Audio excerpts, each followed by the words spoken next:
of the fans and supporters of Third Avenue Playhouse. My name is Karen Miller. I was in the production of The Dig last summer at TAP, and it was such an amazing experience, not only because of the great people that work with TAP, but also because I got to perform in my hometown of Sturgeon Bay. I am a very proud graduate of Sturgeon Bay High School, and it was so wonderful to see friends and family and new faces at Third Avenue Playhouse.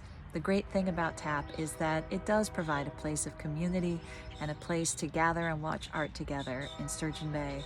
And it's a wonderful facility and it's a wonderful group of people, and I do hope that you'll support them during this time of crisis and all the time. Go and check them out if you haven't, and please go back as soon as we're allowed to. There's a train going by, so ignore the train horn if you can. Anyway, the show that I was going to be in later this spring is called Tiny Beautiful Things by Nia Vardalos, and it's based on the writings of Cheryl Strayed, who wrote the book Wild.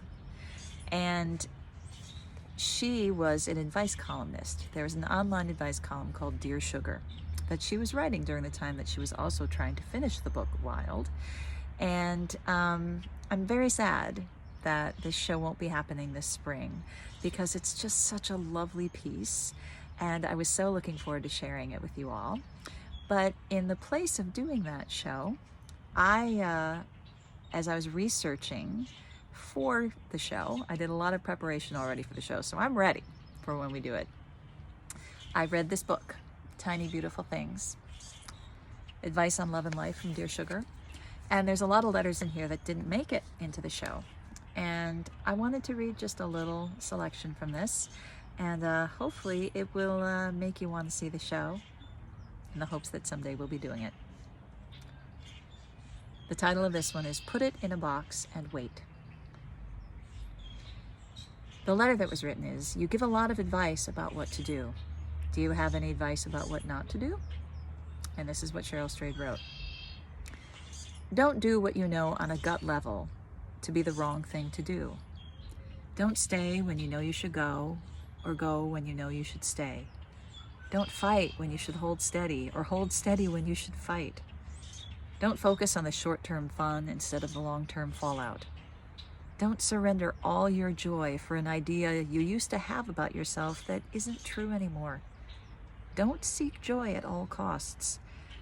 I know it's hard to know what to do when you have a conflicting set of emotions and desires, but it's not as hard as we pretend it is. Saying it's hard is ultimately a justification to do whatever seems like the easiest thing to do. Have the affair. Stay at that horrible job. End a friendship over a slight.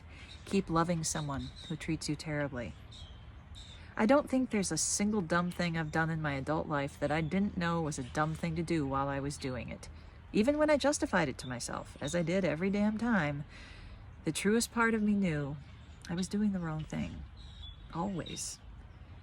As the years pass, I'm learning how to better trust my gut and not do the wrong thing. But every so often, I get a harsh reminder that I've still got work to do. We all have work to do.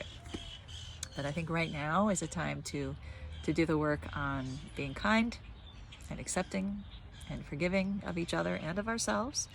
So for now, take care, everyone. Be well.